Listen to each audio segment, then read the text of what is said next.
డబ్బు, అనారోగ్యం, ఉద్యోగం, వ్యాపారం, అప్పులతో బాధపడుతున్నారా? మీకోసమే launch your future programme. Hello Shravan garu. Hello Nagaraj గారు. జీవితంలో ఒక మనిషి ఎదగాలి అని అంటే బర్నింగ్ డిజైర్ కానివ్వండి, హానెస్టీతో కూడుకున్నటువంటి గ్రోత్ కానివ్వండి చూడాలి అని అంటే ఒక మనిషిలో ఉండాల్సినటువంటి క్వాలిటీస్ ఏంటి అంటే తను ఒక శిల్పిలాగా మార్చుకొని సెల్ఫ్ మేడ్ మనిషిగా మారాలి అని అంటే ఎటువంటి క్వాలిటీస్ని డెఫినెట్గా బిల్డ్ చేసుకోవాల్సినటువంటి అవసరం ఉంటుందంటారు? నాగరాజ్ గారు, లైఫ్లో మనం అనుకున్న లక్ష్యాలు సాధించాలి అంటే కృషి, పట్టుదల, మన మీద మనకి నమ్మకం చాలా అవసరం. అయితే లైఫ్లో ప్రశంసలు ఉంటాయి, విమర్శలు ఉంటాయి, అభిమానం ఉంటుంది, అవమానం ఉంటుంది. అయితే వీటన్నిటిని దాటుకుంటూ వెళ్ళి కొన్ని కోట్లాది మందికి ఆదర్శంగా నిలిచిన ఒక వ్యక్తి గురించి చెప్తా. ఎవరు సార్ అతను? 4 సినిమాలు హిట్ అవుతే నా అంతటి వాడు లేడు, నేనే నెంబర్ 1 అని వెర్రవిగే వాళ్ళకి తెలియకపోవచ్చు. ఆయన 40 సంవత్సరాలు నెంబర్ 1 అనే సింహాసనం మీద కూర్చున్నారు అని ట్విట్టర్లో ఫ్యాన్ వార్స్ చేసుకునే వాళ్ళకి తెలియకపోవచ్చు. ఒకప్పుడు ఆయన ముఖ చిత్రంగా వచ్చే పత్రికల కోసం జరిగే వార్స్ గురించి మా హీరో గొప్ప అని ప్రస్తుతం పోట్లాడుకునే వాళ్ళకి తెలియకపోవచ్చు. వాళ్ళ ఫేవరెట్ హీరో కూడా ఫేవరెట్ హీరో ఆయనే అని, మా హీరో రికార్డులు ఇవి అని డంకా బజాయించే వాళ్ళకి తెలియకపోవచ్చు. అసలు ఆ రికార్డులు నెలకొల్పిందే ఆయనని. రోజంతా కష్టపడి రిక్షా తొక్కి అలసిపోయే రిక్షావాడి దగ్గర నుంచి రాష్ట్రాన్ని నడిపించే ముఖ్యమంత్రి వరకు, అక్షరం ముక్క చదువుకొని రోజు కూలీ నుంచి ఐఏఎస్ అధికారి వరకు, అప్పుడే సినిమాలు చూడటం మొదలెట్టిన 6 ఏళ్ల పిల్లాడి నుంచి 80 ఏళ్ల ముసలాడి వరకు ఎంతో మంది అభిమానం సొంతం చేసుకున్న వ్యక్తి ఆయన. అంతెందుకండి, ఆయనతో సినిమా చేస్తే నా లైఫ్ సెట్ అయిపోతుంది అని ఆలోచించే డైరెక్టర్లు ఎంతమంది, తనతో సినిమా నిర్మిస్తే నేను కూడా చరిత్రలోకి ఎక్కేస్తానని వెంపర్లాడే ప్రొడ్యూసర్లు ఎంతమంది, తన పక్కన నటిస్తే చాలు నేను కూడా అగ్ర హీరోయిన్ల స్థాయిలోకి వెళ్ళిపోతానని తహతహలాడే హీరోయిన్లు ఎంతమంది, ఆయన సినిమాకి డిస్ట్రిబ్యూషన్ చేస్తే దిమ్మ తిరిగిపోయే లాభాలను పొందొచ్చని ఆశపడే డిస్ట్రిబ్యూటర్లు ఎంతమంది. ఎందుకంటే ఆయన సినిమా ఆడుతున్న థియేటర్లో సైకిల్ పార్కింగ్ డబ్బులు కలెక్ట్ చేసుకుని మెర్సిడెస్ బెంజ్ కొన్న వాళ్ళు ఉన్నారు, సమోసాలు అమ్ముకొని స్థలాలు కొన్న వాళ్ళు ఉన్నారు, బజ్జీలు అమ్ముకొని బంగ్లాలు కట్టుకున్న వాళ్ళు ఉన్నారు, టీలు అమ్ముకొని హోటల్స్ పెట్టుకున్న వాళ్ళు ఉన్నారు. ఇంకా చెప్పాలి అంటే ఆయన సినిమాకి బ్లాక్లో టికెట్లు అమ్ముకొని పిల్లల్ని చదివించి పెళ్లిళ్ళు చేసిన వాళ్ళు ఇంకెంతో మంది ఉన్నారు. ఎందుకంటే ఆయన తెలుగు సినిమా రూపురేఖలనే మార్చేశారు. కొత్త తరం ఫైట్ మాస్టర్స్కి ఆయన ఎనర్జీకి తగ్గట్టు ఫైట్లు కంపోజ్ చేయడం ఒక ఛాలెంజ్, కొరియోగ్రఫర్స్కి ఆయన స్టైల్కి తగ్గట్టు, ఆయన గ్రేస్కి తగ్గట్టు డ్యాన్సులు కంపోజ్ చేయడం ఒక ఛాలెంజ్, మ్యూజిక్ డైరెక్టర్కి ఆయన డ్యాన్సులకి తగ్గట్టు మ్యూజిక్ కంపోజ్ చేయడం ఒక ఛాలెంజ్. తనతో పాటు 24 క్రాఫ్ట్స్ని పరిగెత్తించేలా చేసిన సినీ యోధ కంప్యూటర్ గ్రాఫిక్స్లు, రోప్ వర్క్లు, మోకాలకి నీ క్యాప్లు లేనప్పుడే ప్రజలను ఉర్రూతలుగించి తెలుగు సిల్వర్ స్క్రీన్ దుమ్ము దులిపి రఫ్ఫాడించి బాక్సులు బద్దలు కొట్టిన వ్యక్తి, తనని తానే చెక్కుకున్న అద్భుత, అపూర్వ, అసామాన్య, అద్వితీయ శిల్పం. కష్టం వచ్చిందంటే చాలు ఒక అన్నగా బిడ్డగా ఆదుకునే ఆపద్బాంధవుడు. ఎన్నో కష్టాలు, కన్నీళ్లు, అవమానాలు, ఆటుపోట్లు, ఇబ్బందులను దాటుకుంటూ వెళ్ళి ఒక గాలివానగా వచ్చి తుఫానుగా మారి ఈరోజు ఇండస్ట్రీని శాసించే స్థాయికి వచ్చి కోట్లాది మంది తెలుగు వాళ్ళ గుండెల్లో శాశ్వతమైన ముద్ర వేసుకున్న పద్మ విభూషణుడు, జగదేక వీరుడు మన Konidela Sivasankar Varaprasad alias mega star Chiranjeevi గారి గురించి తెలుసుకుందాం.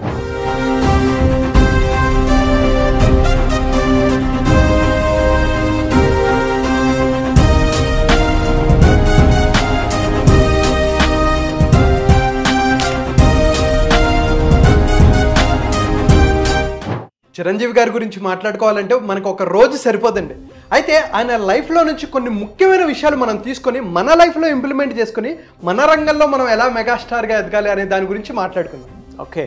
1955 ఆగస్టు 22న 10 గంటల 5 నిమిషాలకి వెంకట్రావు, అంజనాదేవి గారి దంపతులకి మొగల్తూరులో జన్మించారు. అప్పుడు వెంటనే డాక్టర్ గారు ఆ బాబును బయటికి తీసుకొచ్చి, ఇదిగోండి ఇతను మెగాస్టార్ చిరంజీవి అవుతాడు, కొన్ని కోట్లాది మంది అభిమానులను సొంతం చేసుకుంటారు అని ఏం చెప్పలేదండి. ఎందుకంటే ఆయన చాలా కష్టపడ్డారు.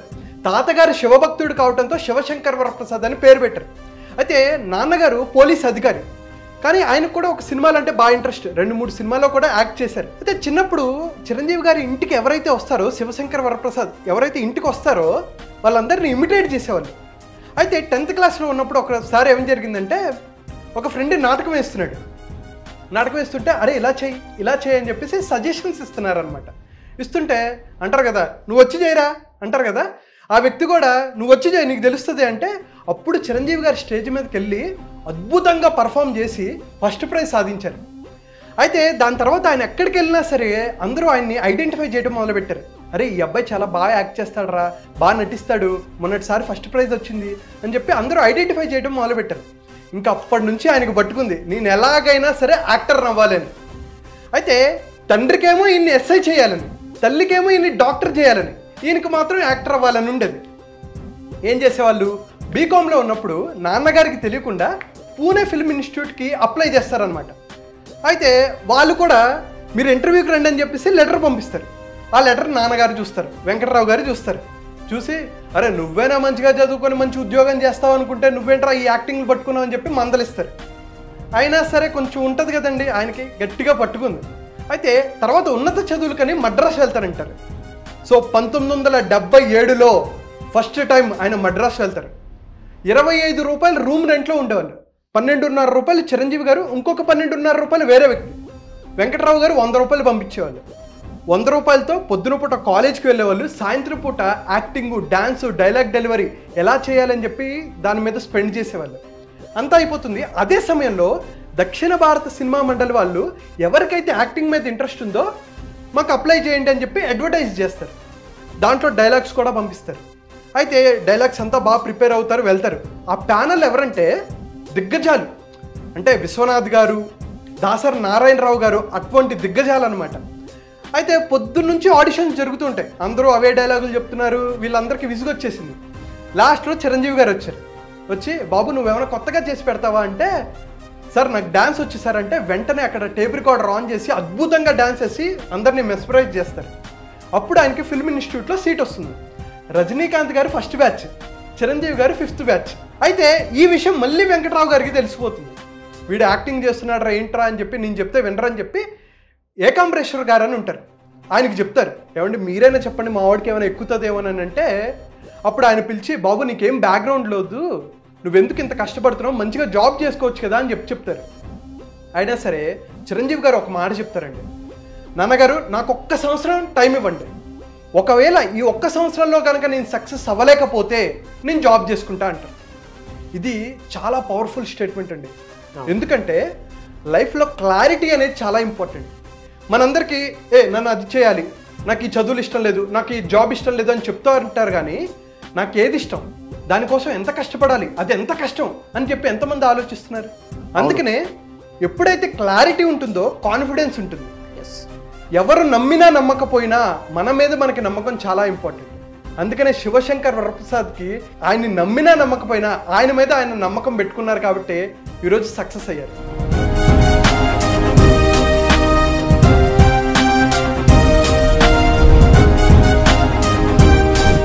అయితే ఆయన ఫిల్మ్ ఇన్స్టిట్యూట్లో ఉండగా ఆయన ఫ్రెండ్ సుధాకర్ గారు, మనం తెలుసు కదండి కమిడియన్ సుధాకర్ గారు, ఆయన ఫస్ట్లో హీరోగా యాక్ట్ చేసేవారు. అయితే ఆయనకి 2 సినిమాల్లో ఆపర్చునిటీస్ వచ్చింది. ఒకటి తమిళ్లో పెద్ద డైరెక్టర్ అయిన భారతీ రాజా గారి సినిమాలో ఆపర్చునిటీ వచ్చింది, ఇంకోటి సైడ్ క్యారెక్టర్.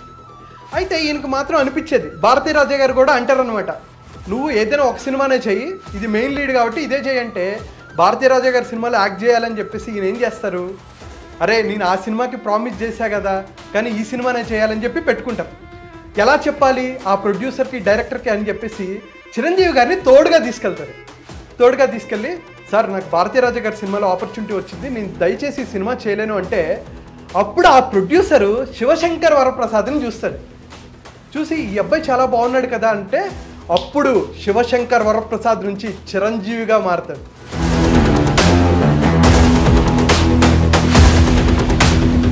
ఫస్ట్ టైం 1978 ఫిబ్రవరి 11న పునాదిరాలు సినిమాకి ఫస్ట్ టైం ఆయన కెమెరాని ఫేస్ చేశారు. ఆ రోజు ఎవరూ అనుకోలేదు ఇతను ఇండస్ట్రీ పునాదుల్ని కదిపి ఆయనే ఒక పునాదిగా మారతాడని. అయితే ప్రాణం ఖరీదు సినిమా ఫస్ట్ రిలీజ్ అయింది. ఆ రోజు ఎవరు ఊహించలేదు ఆయన కోసం లక్షలాది మంది అభిమానులు ప్రాణాలు ఇచ్చేంత స్థాయికి ఆయన ఎదుగుతాడని. ఏ స్థాయిలో కష్టపడ్డారంటే అసలు 1979లో 8 సినిమాలు, 1980లో 14 సినిమాలు, 81లో 13 సినిమాలు, 82లో 13 సినిమాలు, 83లో 14 సినిమాలు తీసి అద్భుతంగా కష్టపడ్డారు. అయితే 1983లో వచ్చిన ఖైదీ సినిమా అప్పట్లోనే ₹1 కోటి కలెక్ట్ చేసి సంచలనం సృష్టించింది. ఛాలెంజ్, గుండా, విజేత, రాక్షసుడు, దొంగ మొగుడు, పసివాడు ప్రాణం, స్వయం కృషి, ఎమ్ముడికి మొగుడు, అత్తకి ఎమ్ముడు అమ్మాయికి మొగుడు, Jagadeka Veerudu Athiloka Sundari, gang leader, rowdy అల్లుడు, ఘరానా మొగుడు, హిట్లర్, మాస్టర్, బావగారు బాగున్నారా, అన్నయ్య, ఇంద్ర, ఠాగూర్, శంకర్దత్త ఎంబీబీఎస్, స్టాలిన్. అంటే ఆయన సినిమా లిస్టులో అద్భుతాల హిట్లు ఎన్నంటే మనం చెప్పలేము అస్తే. అయితే 1987లో వచ్చిన స్వయం కృషి మూవీ రష్యన్ లాంగ్వేజ్లోకి డబ్ అయ్యి మాస్కో ఫిల్మ్ ఫెస్టివల్కి అక్కడ స్క్రీన్ చేశారు. అలాగే 1987లో ఆస్కార్కి అటెండ్ అయిన first south Indian actor Chiranjeevi గారు. దాని తర్వాత 1990లో వచ్చిన జగదేక వీరుడు అతిలోక సుందరి సినిమా తుఫాను టైంలో రిలీజ్ అయ్యి సునామీ సృష్టించింది. ఆ టైంలో వరదలుండి అంతా చూడ్డానికి కూడా కష్టమైనా సరే తర్వాత ప్రజలు ఎలా ఆదరించారంటే సినిమాకి వెళ్ళి పూలు డబ్బులు వర్షంలాగా కురిపించారండి. సీనియర్ ఎన్టీఆర్ గారి తర్వాత అటువంటి మాస్ ఫాలోయింగ్ సంపాదించుకుంది ఎవరంటే చిరంజీవి గారు అంటంలో ఎటువంటి సందేహం లేదు. 1991లో వచ్చిన గ్యాంగ్ లీడర్ కనీ విని ఎరుగని హిట్ అండి. అప్పట్లోనే 6 కోట్లు కలెక్ట్ చేసి 100 డేస్ ఫంక్షన్ 4 చోట్ల చేశారు. ఏలూరు, విజయవాడ, తిరుపతి, హైదరాబాద్. అప్పట్లో ప్రైవేట్ ప్లేన్లో వీళ్ళందరినీ తీసుకెళ్లారు. దాని తర్వాత వచ్చిందండి 1992లో మానిస్టర్ హిట్ గరానా మొగుడు. అప్పట్లోనే 10 కోట్లు కలెక్ట్ చేసి ఏకంగా ఒక రీజనల్ లాంగ్వేజ్ 10 కోట్లు కలెక్ట్ చేసిందని చెప్పి ఏకంగా ఇండియా మొత్తం మన తెలుగు సినిమా వైపు చిరంజీవి గారి వైపు చూడటం మొదలుపెట్టాయి. పెద్ద పెద్ద ఆర్టికల్స్ రాయటం మొదలుపెట్టారండి, మనీ మెషిన్ అని చెప్పేసి. అసలు అందరూ షాక్లోకి వెళ్ళిపోయారు. అయితే దాని తర్వాత వచ్చిన సినిమాకి ఆపద్బాంధుడు సినిమాకి 1,25,00,000 రెమ్యూనరేషన్ తీసుకుంటే బిగ్గర్ దాన్ బచ్చన్ అని చెప్పి అందరూ షాక్ అయిపోయి పెద్ద పెద్ద ఆర్టికల్స్ రాయటం మొదలుపెట్టారు. ఎందుకంటే ఒకప్పుడు 12.5 రూపాయల రూమ్ రెంట్లో ఉన్న ఒక వ్యక్తి 15 సంవత్సరాలు తిరిగేసరికి 1,25,00,000 రెమ్యూనరేషన్ తీసుకుని భారతదేశంలోనే ఎక్కువ రెమ్యూనరేషన్ తీసుకున్న హీరోల్లో ఒకటిగా ఉండి 22 సంవత్సరాలు తిరిగేసరికి హయ్యెస్ట్ ట్యాక్స్ పేయర్లో ఒకరిగా ఉండి సమ్మాన్ అవార్డు అందుకున్నారండి చిరంజీవి గారు. అంటే ఒక్కసారి అర్థం చేసుకోండి ఆయన ఏ స్థాయిలో కష్టపడ్డారంటే ఆయన సినిమాల్ని నమ్ముకొని డైరెక్టర్లు, ప్రొడ్యూసర్లు, డిస్ట్రిబ్యూటర్లు, ఇంకా చెప్పాలంటే థియేటర్స్ ఓనర్స్, అక్కడ సమోసాలు అమ్ముకునేవాళ్ళు, బయట బజ్జీలు అమ్ముకునేవాళ్ళు, ఇంకా చెప్పాలంటే అది కరెక్టా కాదు పక్కన పెట్టండి, బ్లాక్లో టికెట్లు అమ్ముకున్న వాడు కూడా ఆయన్ని నమ్ముకొని బెటర్ స్థాయికి వెళ్ళారు. ఎందుకంటే అలాగా ఆయన అందరిని పరుగులు ఎత్తిచ్చారు. అటువంటి వ్యక్తి కాబట్టి ఈరోజు ఆయన ఒక చరిత్రగా నిలిచారు.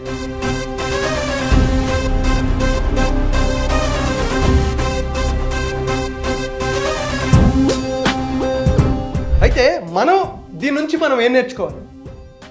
కష్టపడితేనే మనం కూడా లైఫ్లోకి ముందుకు వెళ్ళగలం. ఎటువంటి బ్యాక్గ్రౌండ్ లేకపోయినా, ఎంతమంది హీరోస్ చెప్పలేదండి బ్యాక్గ్రౌండ్ లేని వాళ్ళు. రవితేజ గారు కానీ, నాని గారు కానీ, ఎంతోమంది చిరంజీవి గారు నాకు బ్యాక్గ్రౌండ్ లేదు అని అనుకుంటే చిరంజీవి గారిని చూసి నేను ఇన్స్పైర్ అవుతాను అని చెప్పి ఎంతమంది చెప్పలేదు? అవును. ఆయన ఫ్యామిలీలో నుంచి ఎంతమంది గొప్ప స్టార్స్ రాలేదు? అవును. ఆయన్ని నమ్ముకొని ఉన్నత స్థాయికి వచ్చిన వాళ్ళే ఎక్కువ మంది తప్ప ఎవరు మోసపోయిన వాళ్ళు ఎవరు లేరండి. అటువంటి వ్యక్తి చిరంజీవి గారు.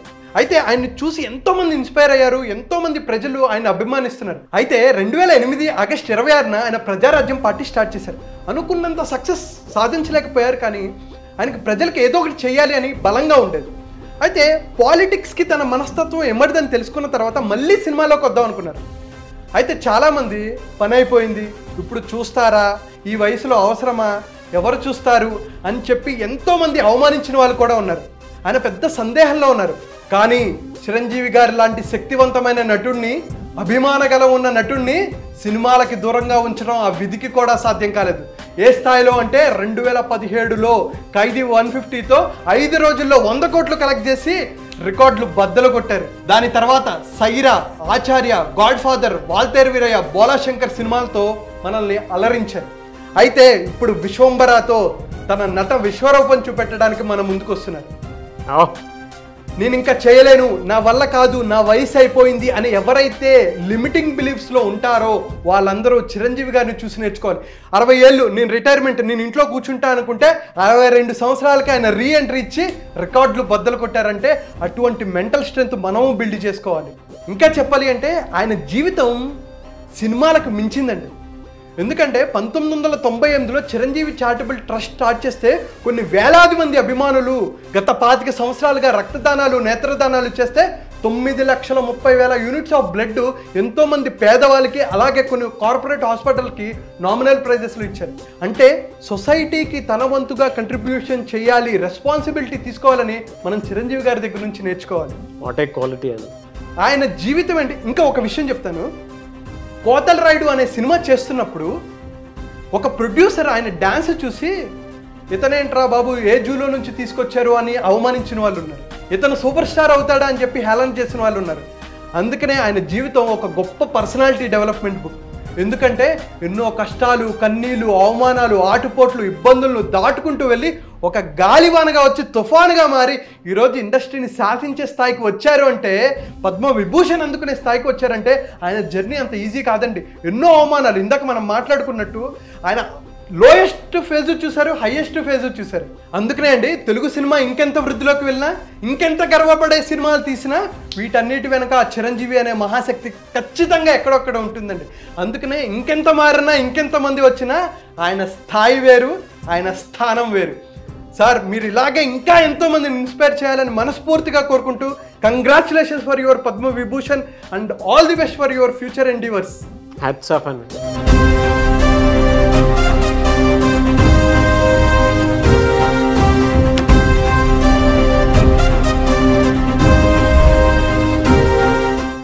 సుమన్ టీవీలో మీ పర్సనల్ అండ్ బిజినెస్ ప్రమోషన్స్ కోసం కింది నెంబర్కి కాంటాక్ట్ చేయండి.